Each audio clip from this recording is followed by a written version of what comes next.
Welcome to Behind the Paranormal with Paul and Ben Eno. Can iron be used to repel negative entities? Is reincarnation real? What's the story with these Georgia Guidestones that were just blown up? Hello and welcome to the 954th edition of Behind the Paranormal with Paul and Ben Eno, coming to you from WOON AM and FM radio in Woonsocket, Rhode Island, on the Paranormal Radio app from TalkStream Live on YouTube and via TuneIn.com. I'm Ben, and that smorgasbord of questions came from my co-host and partner in Paranormal Adventures and Dad, Paul.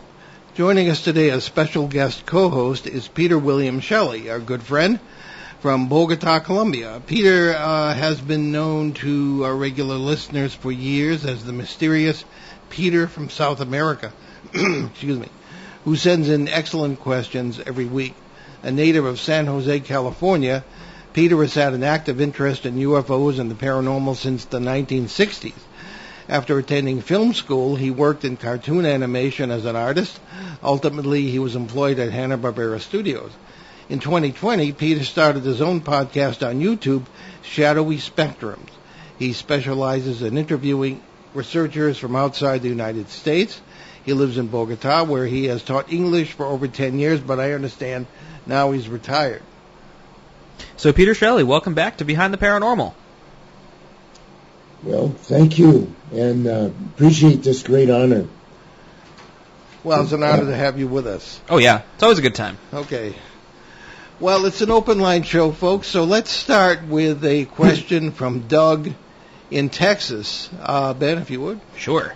Okie dokie. So, Doug writes to us, I've noticed that the jinn and fairies share many characteristics, most notably the fear of iron. Have you or other paranormal investigators used iron to repel and or battle paranormal parasites? Can iron be used to repel parasites? Well, from my case, kind of yes and no. But let's look at the background of that first. Peter is a painstaking researcher. I know he's kind of researched this. So what have you found on this question, Peter? Well, via Wikipedia, and excuse my voice, it says here that in some areas of Iran, an epileptic seizure was thought to be a jinn attack. Or jinn possession, and people would try to exorcise the jinn by citing the name of God and using the iron blades to draw protective circles around the victim. Iron blades. So that's something about iron. Okay, yeah. Well, I have a book here by our friend Cassandra Eason, British researcher and Wiccan, who has written a book, many books, and one of the things she cites in her book, The Magic of Fairies, is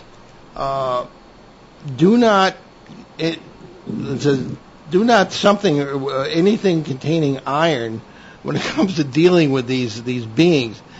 And she cites The Golden Bough by folklorist Sir James Fraser, and she, quote, describes how iron should be wedged in the door of a fairy dwelling to prevent them from shutting in humans, that they really hate anything containing iron. Now, there's some research that says that the jinn and fairies hate anything that's metal at all. Now, Doug's question is, have I ever used this, or have we ever used this? In a way, yes, I'm aware of the iron thing, but you don't know what kind of entities you're dealing with if it is indeed a paranormal situation. What I have used for many years are things that amount to bells. Now, bells are made of, we think of bells being made of bronze, but many of them are made of iron. And whether this is deliberate or not, we found that the sound of bells has traditionally, and particularly in the Western traditions, chased away demons. Why do churches have bells? Well, it tells everybody when the service is going to start, but it also, there's an ancient belief that it frightens off demons. Now, in a situation where you have children in a house with a lot of negative stuff going on, poltergeist or anything like that, I have often found that you have to you solve these things by dealing with the people. You don't just go in and fix it. People have to really fix it themselves. And when there are young children who are frightened, I have a little wind chime. You say you know those. Oh yeah. And you give it to the child, and you let the child go through the house with you from room to room. And not only do the children love the sound, it soothes them. And we also will, in addition to that, give them an icon of angels, the guardian angel, with a little boy or a little girl, whatever. And and we find that it does sort of promote an atmosphere of peace, probably by means of the people. So that's a long way around of saying, yeah, kind of. Now the bells, or I should say the wind chimes, I'm not sure what they're made of, but it could be iron. But again, there are some traditions where all metal is a problem for these beings. And a question that I would always ask, well, why would it be a problem? And as I'm thinking, iron is the most common mineral in the universe. Am I wrong? I thought it was hydrogen. Oh, well, the hydrogen is not a mineral. Good point. Okay. I'm thinking chemical compounds. Yeah. I think you're right. Yeah, I think so. Yeah. And so what that would have to do with that? I don't think they wouldn't bind it if it's so common. I don't know. Well, arguably, you could make the argument that would explain why there's not paranormal phenomena all the time, everywhere. Well, perhaps. I mean, one of the things with iron or ferrous oxide is that and again, I was an early advocate of this this haunting theory that stuff can be recorded on the environment and played back later, whether it be sounds or the visions of people from the past or anything else. And that I think is sort of an excuse from people who really don't know about quantum mechanics or the special theory of relativity or things of that kind. And they just say, well, it must be recorded on something. Well, I mean, recorded on what? You'd need tremendous amounts of iron or ferrous oxide in, say, a stone wall to even begin any kind of recording like that. And I'm not sure even how it would work. So iron obviously figures in the paranormal, and kind of in a way I have used it. So, Peter, what say you? Well, I find that stone tapes theory interesting. I'm not sure that it's valid, though. The iron, now magnetic tape, I'm just thinking of EVPs recorded on magnetic tape. Is there iron on magnetic tape? Oh, that's a good question. Well, Ben, you went to film school and studied sounds. Now I got to dredge up what I remembered about cassettes. It makes me think of the traditional defenses against werewolves would be the silver bullet. Yeah. That type of thing.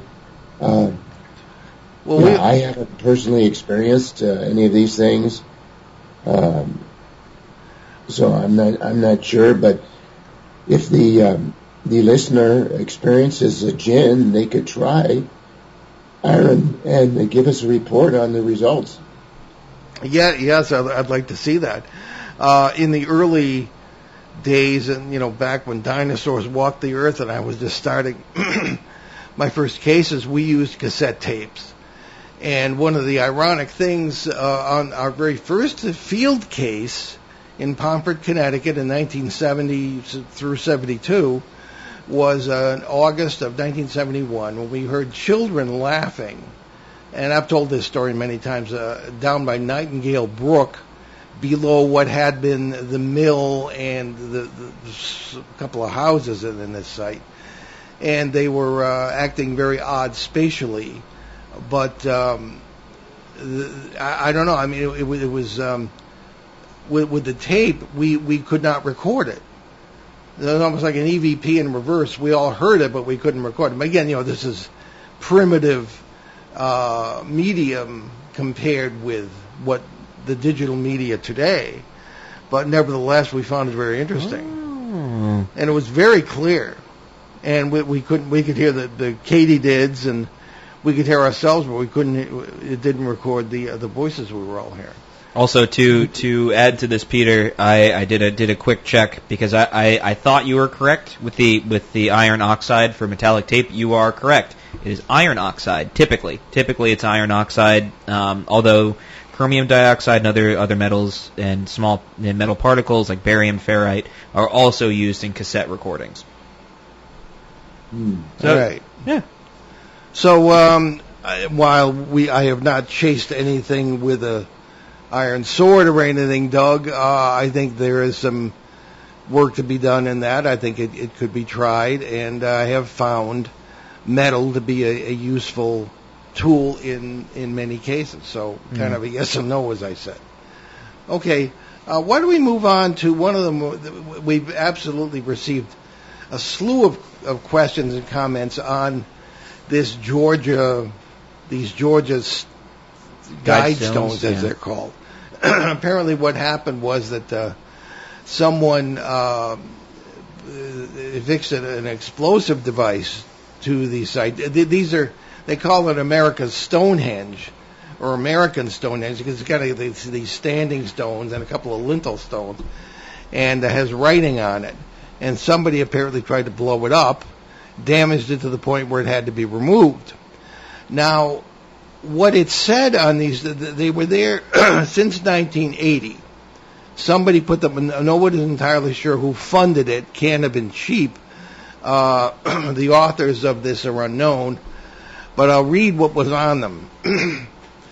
And I must say, when I first heard America's Stonehenge, I was afraid.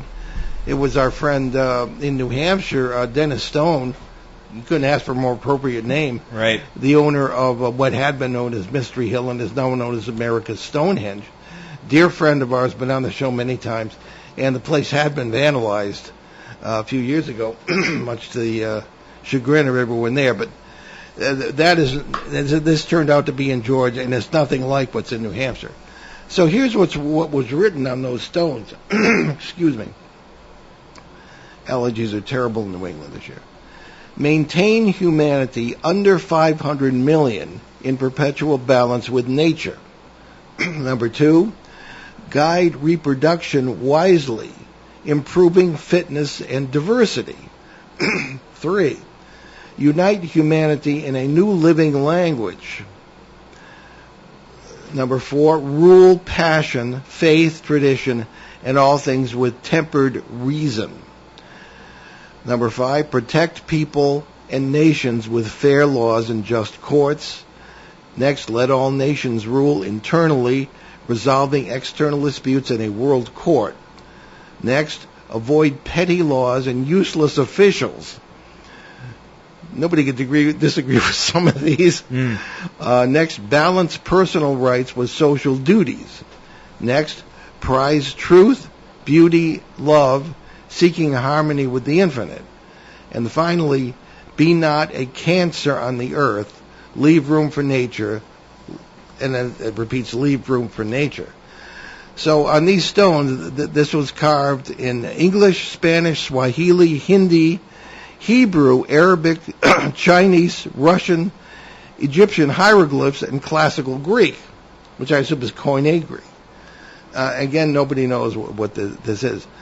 Now, when I read the first point here about the 500, limiting human population to 500 million people in perpetuity, I mean, what are you going to do? How are you going to eliminate, 4/5 of the world's population? I've never said this publicly before, but in the early 1970s, I was involved in an organization called the World Association of World Federalists.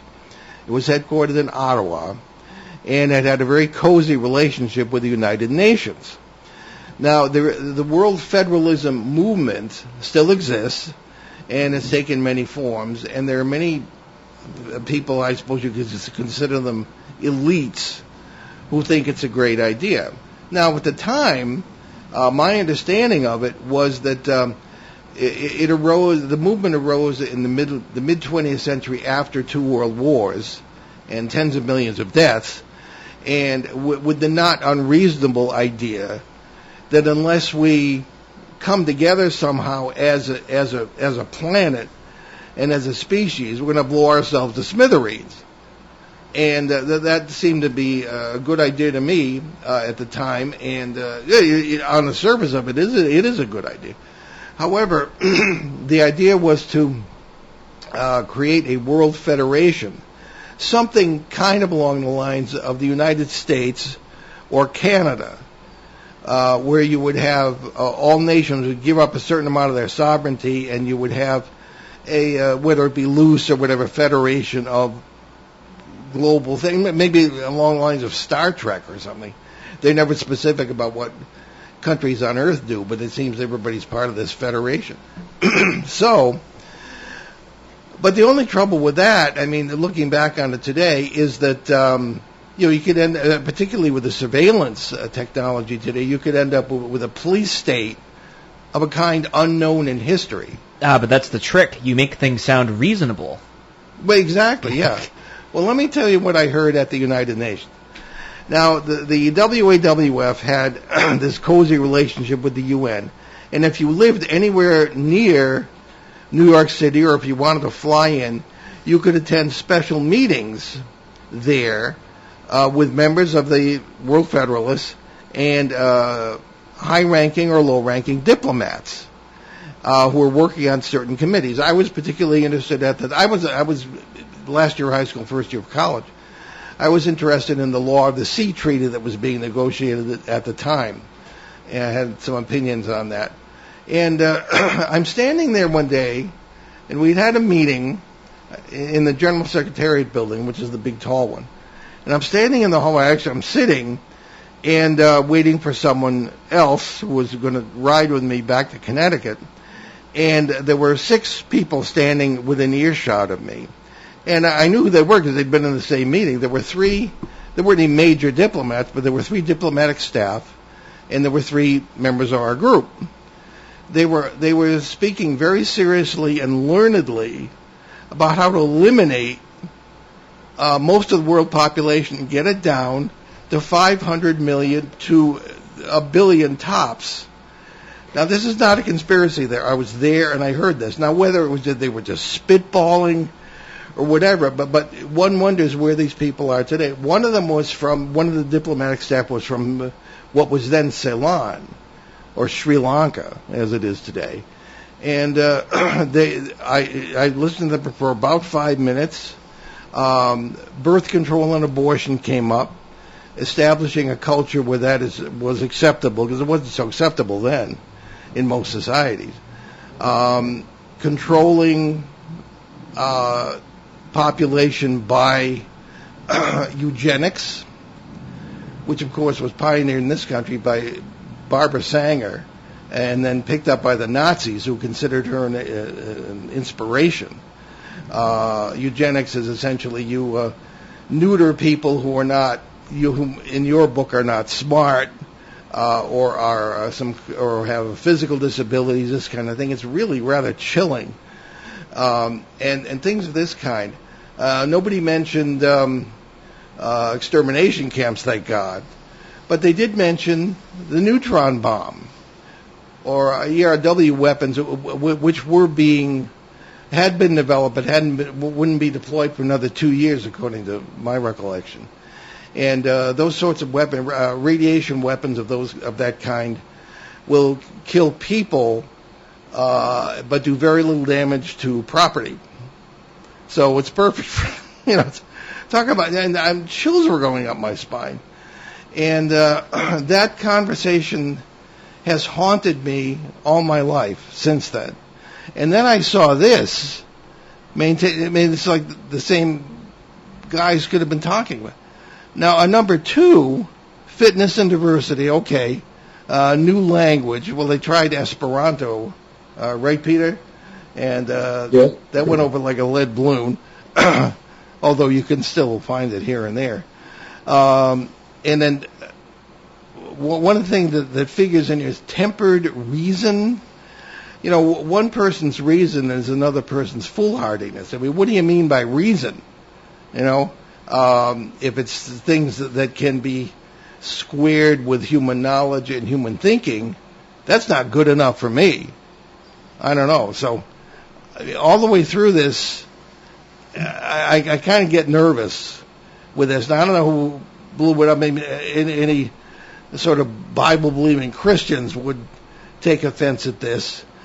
But reason, on the other hand, is supposed to be the basis of the United States of America. If you read the Declaration of Independence, our founders, most of them anyway, were children of the age of reason. And they speak of nature's God. That's right out of the age of reason, that terminology, Even Voltaire, you could say. Yeah. So reason is good. Reason can also be unreasonable. I don't trust people. People are not rational. The UN, at least the impression I got when I was done, and this is 50 years ago, was, what organization doesn't want more power? And I just don't trust this kind of thing. But when I saw this written on that stone, having been written on that stone, it all came, the conversation came flooding back, and I just wonder, where are these people today? How much power do they have? And is this an agenda?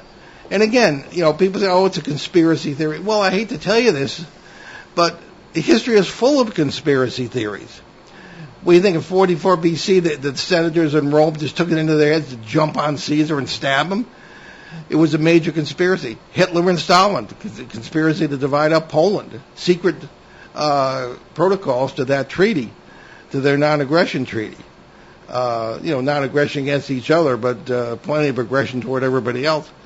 So I think you have to, and in 52 years in the paranormal and 43 years in journalism, professional journalism, I've learned you have to be just as informed and discriminating about what you don't believe, as well as you have to be about what you do believe.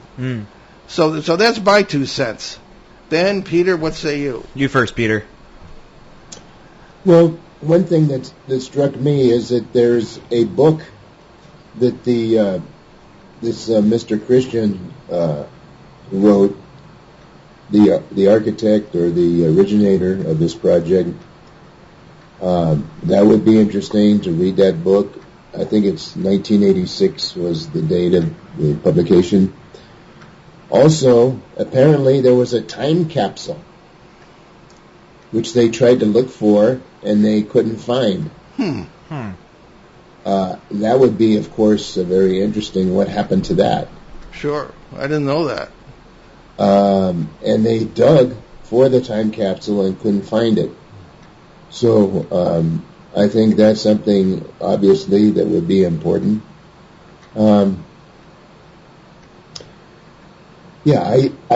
Anything, any kind of like mysterious ruins and mysterious writing always intrigues me, wherever it is in the world. Everybody loves a mystery.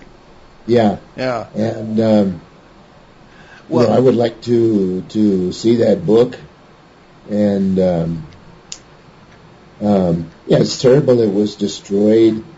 Yeah, there are some mentions that some of the people involved could have been of racist inclination. So who knows what really went on there. Well,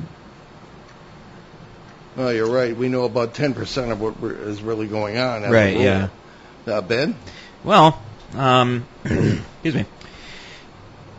I've been really fascinated by the idea for the last few years now of how narratives really kind of inform how we understand the world around us, and it's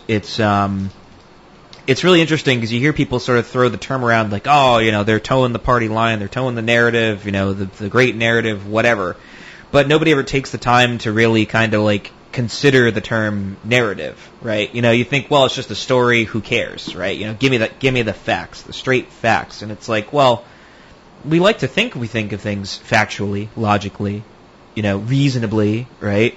rationally. We don't. We think of things in terms of stories. Everyone's like, well, we've evolved beyond the caveman telling stories around the fire. No, we haven't. What do you think the nightly news is? It's right. It's stories. They're telling you stories based on a perspective, and they're saying this is what's happening, and here's the story, quote unquote, right? And we miss the whole point of it's a story. Conspiracy theories are a thing because we there's so many complicated things happening now that we have to create a story to understand all of it. And it makes it so much simpler if we can point to one person, one group, one entity. They're the ones that are doing this. They're the ones that are making life terrible. When it's like it's really more complicated than that. There's so many groups and things happening throughout the world. It's just inconceivable to the human mind that it's like there's so many different things happening all at once that it's like, well, how come you don't hear about this genocide that's happening? I don't know. Just some random country out there, because we're too busy worrying about another story that's happening here. We're too busy worried about this, that, and there's just so many stories that are flying around that we're missing the pattern. And the pattern always is, there's always a bunch of people who don't really know what's going on. There's always a major government entity that tries to establish some sort of world dominance, and then they fail spectacularly every time. Yeah. Right? Rome is a perfect example, right? I always wonder, I always idly wonder to myself in times, I wonder how the plebeians felt about the collapse of the Roman Empire. They probably feel like us, where we're like, we have no control over it whatsoever, and you see the senators voting themselves a bunch of money while everything's collapsing around them and the Visigoths are invading. Well, the plebeians, by the way, were the lower working class people in Rome itself. Right. So it makes you wonder, human nature hasn't really changed at all, and people are trying to force it, but it hasn't changed, gadgets and technology, it's around, it's there, but the human experience hasn't changed at all, and the narrative hasn't really changed either. The terms have changed, but ultimately we're living in this time where people are throwing around the word conspiracy theories, and now it's used as a weapon to disarm you for whatever it is you're looking at, thinking about, whatever. And it's not, because everything's really a conspiracy theory. And so, at the end of the day, we're all just trying to make sense of these very confusing things that are happening all around us. Yeah. Well, any more comments on that subject? We can take our break and then move on. Okay? I'm all set. Hearing neither yeas nor nays, I will let's declare that you're listening to Behind the Paranormal with Paul and Ben Eno on WOON 1240 AM, 99.5 FM in New England's beautiful Blackstone River Valley. We'll be right back with more of your questions and our great guest co-host, Peter William Shelley. So stick with us.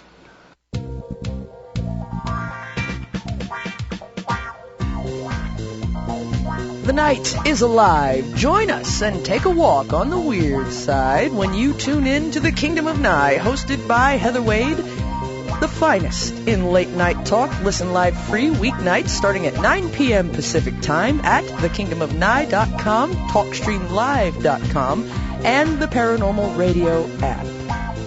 Wanna take a ride? Local and live at 99.5 FM. And here we are back at WOON Radio AM and FM. It's Behind the Paranormal with Paul and Ben Eno, and our special guest co-host today helping us out with your questions, Peter William Shelley. And we do have a phone number if people did want to call in. We always neglect to give it, but it's 401-766-1240 from anywhere.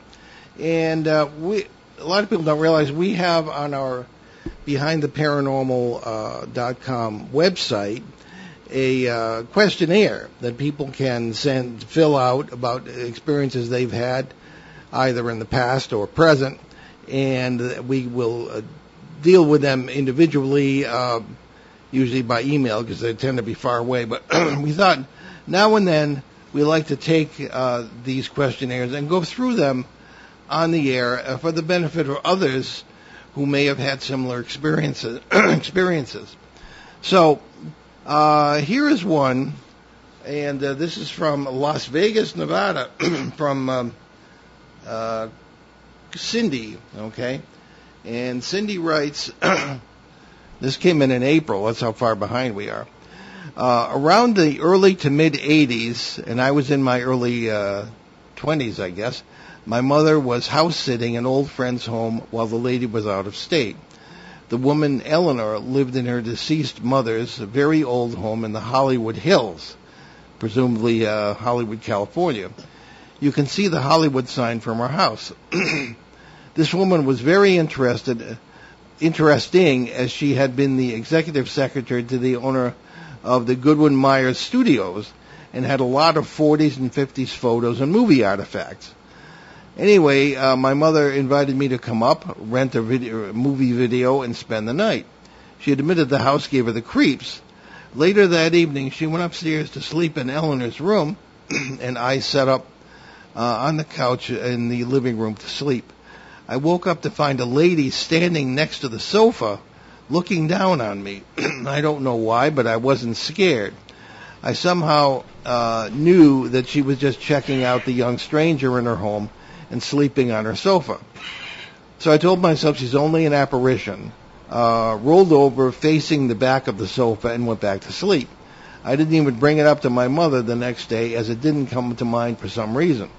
Until a few weeks later, when my mom was telling me that Eleanor felt her mother was still in the home with her, and I agreed because I had seen her. My mom was floored and excited, wanting all the details, so I told her. Her response floored me. Eleanor's mother had passed away on that couch after suffering a heart attack while gardening. A neighbor had heard the woman's distress cries and had come to help her. Got her inside and on the sofa, and she passed before help arrived. I have had a few experiences in my now 62-year life, and this is one that made perfect sense to me. Okay, that's from Cindy in Las Vegas. So why don't we discuss, if you want to look at this, Ben? Sure. Discuss the scenario, because it is rather a familiar one. I've had a number of cases where people have either awakened and seen someone standing over them looking down on them, kind of a classic ghost thing. And I've had cases, I'm thinking particularly one that's in Footsteps in the Attic, my 2002 book, that happened not far from Worcester, Massachusetts, or in our listening area here, where a woman walked in and a ghostly figure was looking down at her baby, who was sleeping.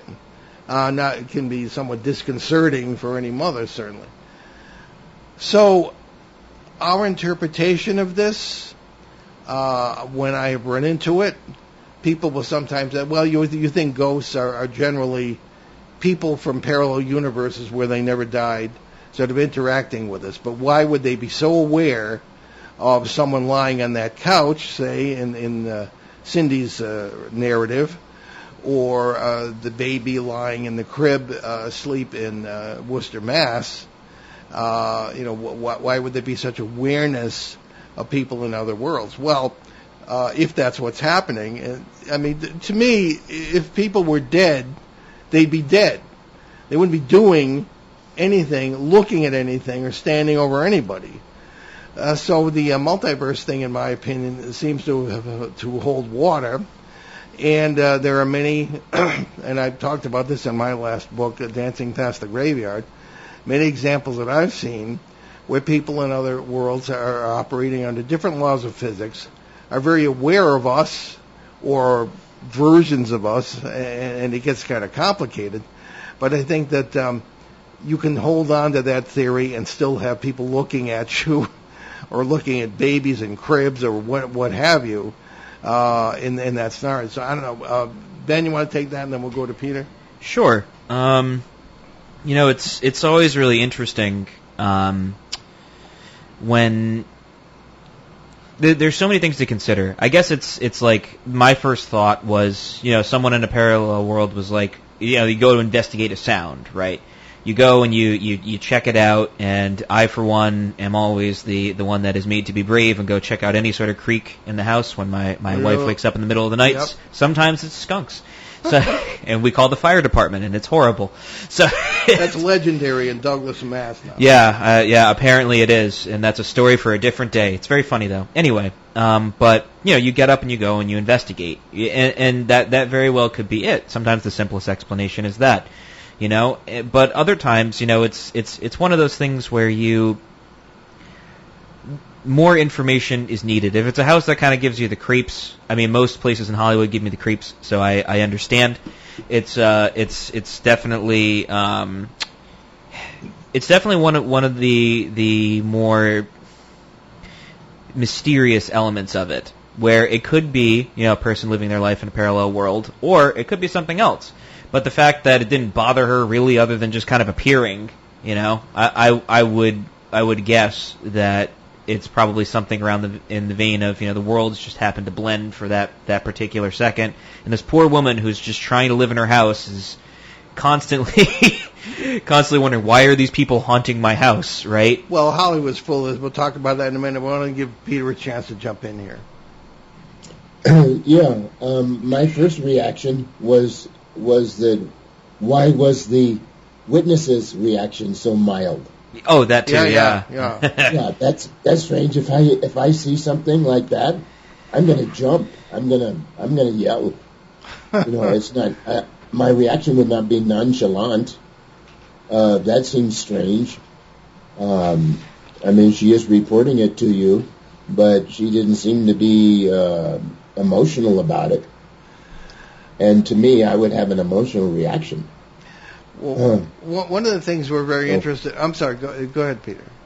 No, that doesn't seem a normal reaction to the supernatural, if that's what it was.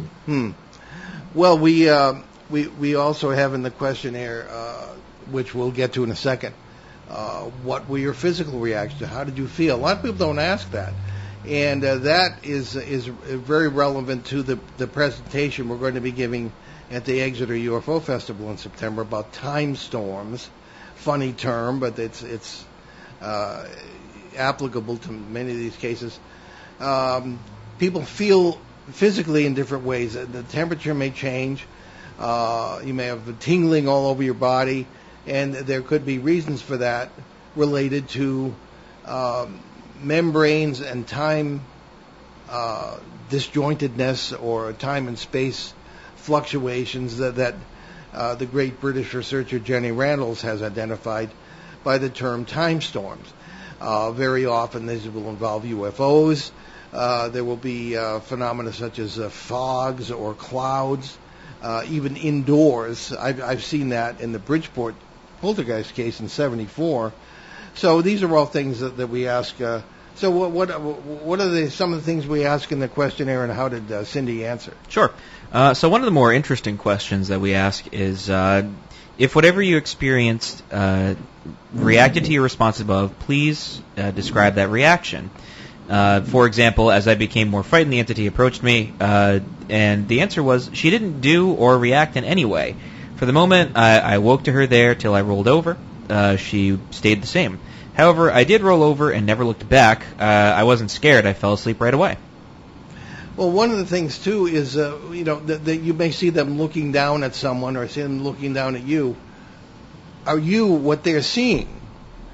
Because it's crossed my mind that perhaps they may be looking at because remember one of the things with the quantum mechanics approach to this is that there are virtually infinite versions of you in all sorts of different worlds, and why would there be an intersect point or an overwash with another world if you weren't in that other world, so to speak? And she could be looking down at a baby in the Worcester case that is hers, and in this life it's yours. I mean, it could be just that simple. It may be other explanations, but the very fact that she might not have been afraid, that the woman wasn't afraid, Cindy wasn't afraid, was because perhaps she was connected with herself, other versions of herself, and I think it's all part of our subconscious, all these other lives. And she felt comfortable with the person who was looking down at her, who in that world may have been her mother or something like this. And this sounds like I'm reaching so as not to have a spiritualist explanation, but I really think it makes more sense than a spiritualist explanation. Again, dead people would be dead. You know. So anyway, Peter, any thoughts on this? Well, in contrast, in 1969, when I was a child, where I saw a UFO in my backyard, I was yelling at the top of my lungs, "I've seen a UFO! I've seen a UFO!" And I was yelling. I had an emotional reaction, but that was just me. Yeah. Well, it's hard to believe you and I were ever children sometimes, you know. But anyway, Ben? You know, it comes to the question kind of gets begged, you know, is there some sort of sleep paralysis thing going on here? Yeah, that's another thing, yeah. Is there, you know, could it be a dream? You know, she doesn't make any mention of it, and she does mention that she has had other paranormal experiences or experiences in her life that could be classified as paranormal. But I mean that in between stage, especially during REM cycles, it's possible. You know, you wake up, you know, you think you see something and nothing going on. If it's at a certain time of day, your body naturally produces cortisol, which is a stress hormone that, you know, what makes you wake up in the morning. You get stressed out, and I actually learned a very fun fact. This is a fun aside, that if you eat breakfast in the morning within 90 minutes of you waking up, it actually reduces your cortisol levels. So you end up getting... Is that good? Yes. Oh. You're less stressed out. Okay. Yeah, well, that sounds very good. Yes. So you know, you naturally have these stress hormones that are built up. You know, and you awake and you could see something, or if you're half asleep, you know, you have like, you know, a sort of like, you know, night terror experience or whatever. It doesn't sound like night terrors, but you know, it could be sleep paralysis, but you don't know, right? But usually sleep paralysis is a little bit more, I guess, for lack of better words, violent than just, you know, you casually seeing something then rolling over. Typically, you don't move at all. So there are many more questions than there are answers. Well, there are, and maybe Peter will have a comment on this too. But there's the issue of on the cusp of sleep, you know, the hypnagogic state or whatever. You know, you do tend to be aware of different things. Like, for example, the other morning, I could have sworn I woke up because the sound woke me up. I could have sworn that the landscapers were outside, you know, blasting away at whatever they do, and it woke me up. But when I got up, they weren't there, so they hadn't arrived.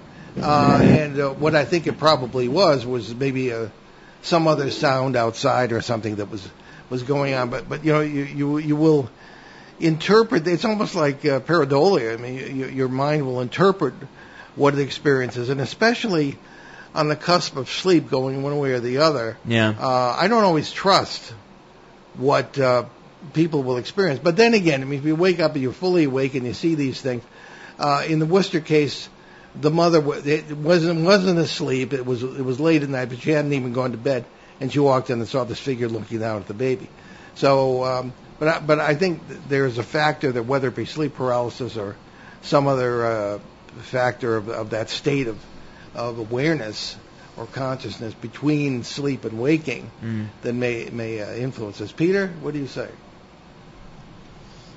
Well, yeah, my experience is there is emotional reaction when you really are in the presence of the paranormal. I question a lack of reaction. Something odd is that. Yeah. Although there are UFO cases where people say that a co-witness does not react, that only they reacted. So that's strange. So I don't know what's going on. But if I see the supernatural, I'm going to react. Yeah. Well, I know you listen to every show, Peter, and you've heard many of our guests, a lot of people do. Many of our guests recently have been UFO experiencers and describing different reactions, either being very happy about what we would call an abduction experience or that sort of thing, and others who were reported to be terrified. So I don't know. I don't really understand it either. I think if we don't sense danger, then we don't have the fight or flight experience. And if we do, we do. I can't. I'm at a loss because I've never, as far as I know, had a close-up UFO experience. We videoed that one in 2019, but it didn't land and take us aboard, that sort of thing. So just a sighting. So, okay, What other questions do we have on that questionnaire, Ben, that might provide some depth? Let's see. Well, there were no other witnesses. She was alone when the experience took place. As I mentioned, she has had other paranormal or other experiences in her life that could be considered paranormal. She was interested in the paranormal before her experience, and that's really about it. Well, we always ask, what is the background? We find these things never, at least in our opinion, never stand in isolation. We find that 9 times out of 10 people have had other sorts of paranormal experiences, and of different kinds sometimes, and that sort of thing. So, but we always look try to give some depth to every case by looking at the background, looking at the area, and this, in my opinion, this questionnaire needs to be expanded to include other factors. And one that we always look at the geological history of the area, the geotechnic energies that might be present. These things, in our opinion, are all relevant. So, now, Peter, before we burn up the air, which we almost have, what questions? It wouldn't be a show without questions from Peter. So, yeah, I got a question for you when you were a seminary student and you were getting in trouble with your superiors. What were they saying to you? And was there any particular incident how were they aware of what you were doing, your paranormal research? Yeah. And what did they say to you exactly? Do you recall? Yes, vividly. I didn't keep my mouth shut as I should have, of course. And I took other seminarians with me on like that first case and the first few cases, because they were my friends, and of course they didn't keep their mouths shut either. So the faculty did find out about it. For example, this case in Pomfret, Connecticut, with the children laughing, and that we described and that's talked about umpteen times. That was the first one, and it didn't help that Harry Chase, our local guide, contacted WINY Radio in Putnam, Connecticut, where people are listening right now to the show, and that was my first radio appearance. It was I think it was November. Yeah, no, it was October 31st, Halloween. That was a coincidence of 1971, and there we all were on the radio, okay, and students from St. Thomas Seminary in Bloomfield, Connecticut. So that went over like a lead balloon. So their attitude, the faculty, was essentially that. A little bit of confusion. Why are you interested in that sort of thing? And you're too young. Keep your nose in your books and study your Latin and your English and all the subjects that you'd study at that academic level. And don't worry about this stuff. But as time went by, I ended up getting a lot of experience in this field, even at the hands of Ed and Lorraine Warren, and a priest in Washington, D.C., who took me under his wing, Father John Nicola, who was the leading exorcism expert at the time, whom I met through my brother, who was a priest in Washington. And but that didn't seem to cut much ice with the faculty. Now, at the college level, the major seminary that I attended for the last 2 years of college, where you had to study philosophy, now you don't have to do that, they were very sympathetic. And they actually gave me some support. They set up special courses for me in abnormal psychology, with the idea that you can tell, who's nuts and who's got paranormal problems. But it's not that simple. Sometimes they're intertwined. And I ended up working, I don't think the faculty knew this, I ended up working with the diocesan exorcist who liked Ed and Lorraine Warren, who actually came up to Wadham's Hall Seminary. It doesn't sound like a Catholic seminary, but it was. And they came up at their own expense and spoke, made a presentation to the student body and the faculty. So, but then I became Orthodox. I went to their seminary in New York City, outside New York City, and they did not like Ed and Lorraine Warren. You were a new convert. Keep to your studies. And finally, in 1977, they had enough. They didn't even want to talk to me. Out I went, right? And this is graduate level theology. Not another 2 years or so. If I was married, I would have been ordained. So that's the whole story there. They essentially were concerned about my lack of experience, which compared with them, I had a lot more experience than they did. But they were concerned about my being misled. I was going to do my master's thesis at St. Vladimir Seminary on this subject, and they didn't want to hear that either. So, anyway, that answers your question, I hope. Yeah, how unfortunate they reacted that way. Well, maybe the church and I both had a lucky escape. Was that comment where they expelled you? Yeah, well, there's a rather cloak and dagger story behind the expulsion. There is I had a classmate who you had to kind of see to believe. He was from California, and he was from a very old and high-ranking Russian aristocratic family. And here I am, this Yankee kid from New England without a Byzantine bone in my body. And I don't know if he felt I shouldn't have been there or what.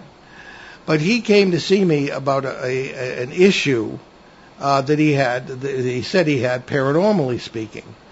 And we met in private place in the seminary. And I said, go to your spiritual father. We all had a priest, generally a priest or a monk, who was our spiritual father. I said, go to your spiritual father with this. And I said the Lord's Prayer with him.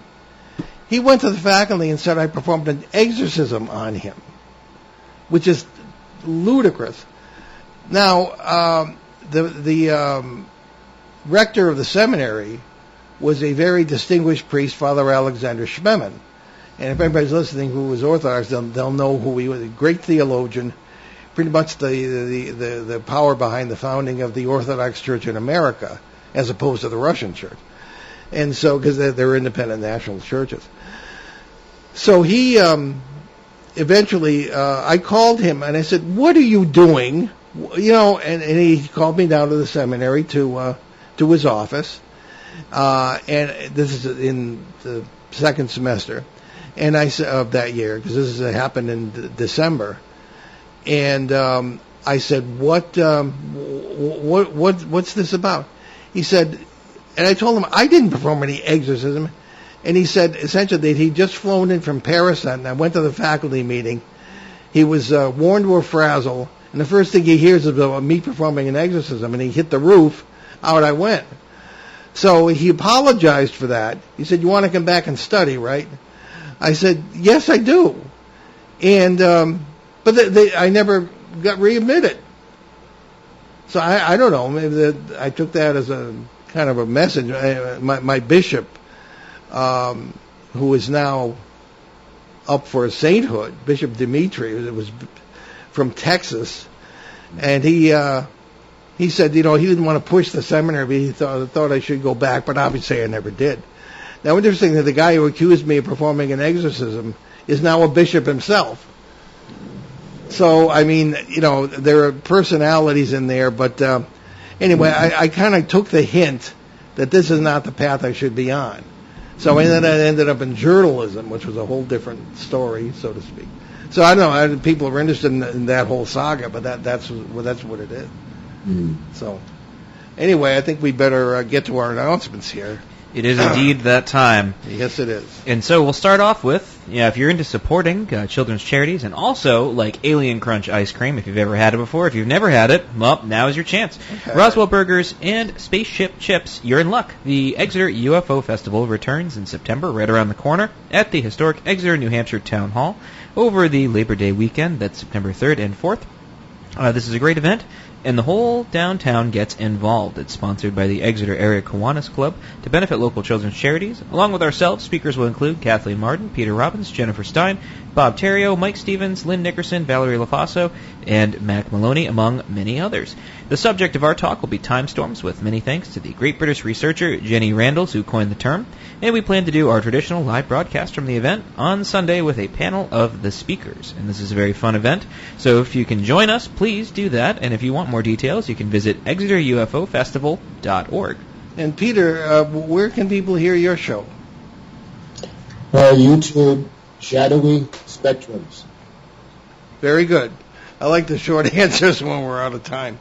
Okay, so let's. Got about a minute. What's going on next week, Ben? Well, first, if you like charity pages, we do have a charity page on our website. That's behindtheparanormal.com, where you can also find our free shows, all about our show, our cases, and all sorts of good stuff, and how to listen to us. You can listen to all of our podcasts as well. That's on pretty much every major podcast platform. So next week, that's July 17th, we'll welcome back the great British cryptid hunter Richard Freeman to talk about In Search of Real Monsters. Now, Peter, you have a quote for us. Yeah, I'm going to quote one of my heroes, Rod Serling. Cool. Responsible for the classic TV show, the original Twilight Zone. He had many great quotes. Here's one of them. For civilization to survive, the human race has to remain civilized. There we are. Well, that's Peter Shelley. I'm Paul Eno. And I'm Ben Eno. And thanks for joining us on our great cosmic journey, and we shall see you next time on Behind the Paranormal. Return to this radio frequency 167 hours from now for another edition of Behind the Paranormal with Paul and Ben Eno.